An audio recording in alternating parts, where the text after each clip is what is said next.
questions while I am asking a final one, because I'm going to give you about 20 minutes worth of questions. I'm sure there are a lot of them. I want to just touch one thing that you said, the idea of secularism. Yeah. See,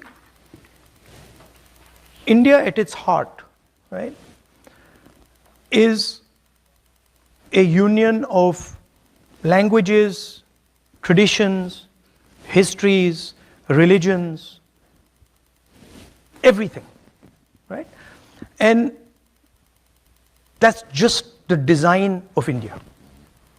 When you have lunch here, you get first course, salad, first course, second course. We don't get any of that. We get a thali with everything placed inside it. Right? And nobody is sitting there saying, okay, what's the first course? What's the second course? No, they're like, it's a jumble. And all the food has the same value. Right? Nobody says, what I'm going to do? I'm going to take the dal, I'm going to separate it from the rice, and I'm only going to eat the rice, I'm not going to eat the dal. Right? So this idea of mixing and merging, this is India. And in India, this is a very deep philosophical idea.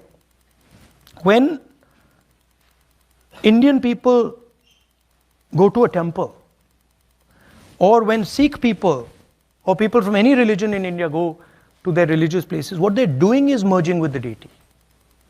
Right? They're doing this. And that is the nature of India. You can't remove it. And the misunderstanding that the BJP and the RSS have is that they think that India is a whole bunch of separate things. It's not. So we don't need to redefine anything. It's already there.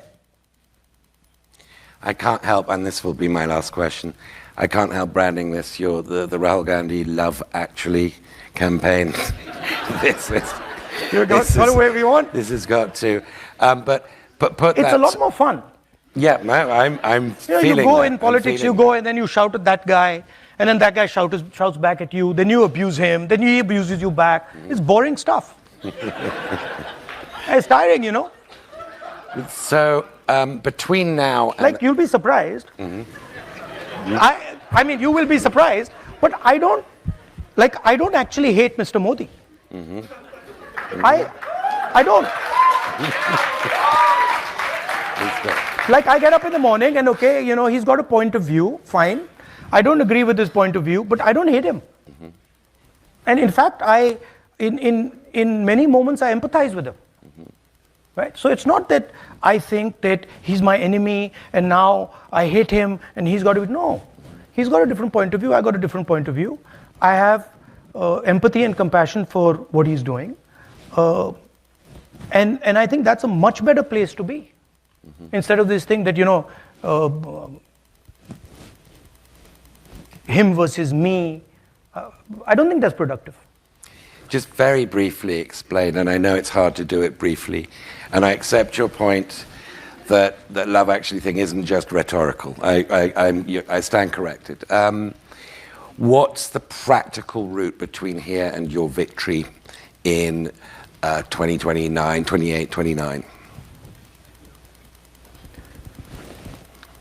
I mean,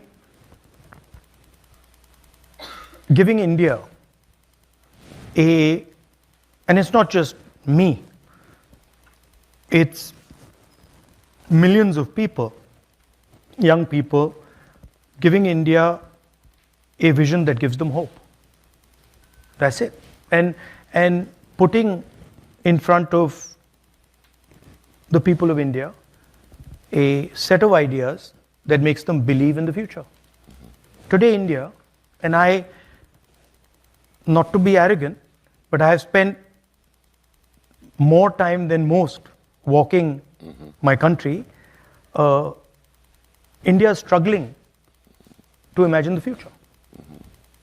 When you struggle to imagine a future, you start discussing the past, right? So what is Hindutva's or Mr. Modi's or RSS's proposal? The proposal is, let's not discuss the future. Let's talk about the past. And that very dangerous for a country like India, the scale of India, and it's also boring. It's boring. Okay, I don't know whether there are mics. Okay, first of all, the young lady, and then I'll go up there. There's a young lady here.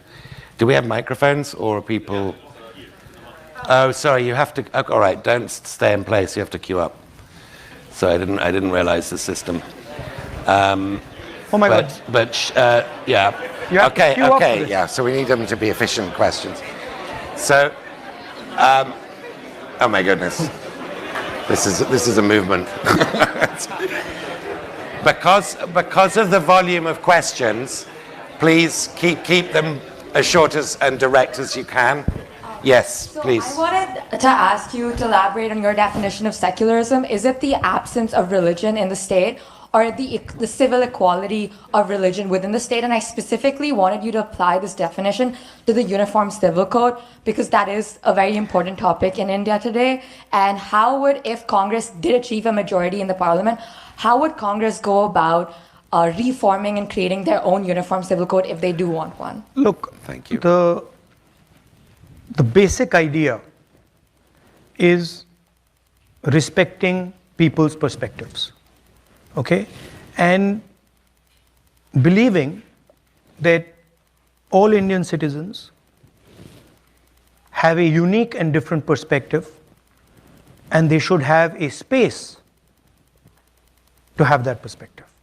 And that includes religion, it includes language, it includes the clothes you wear, it includes the food you eat, it includes everything, right?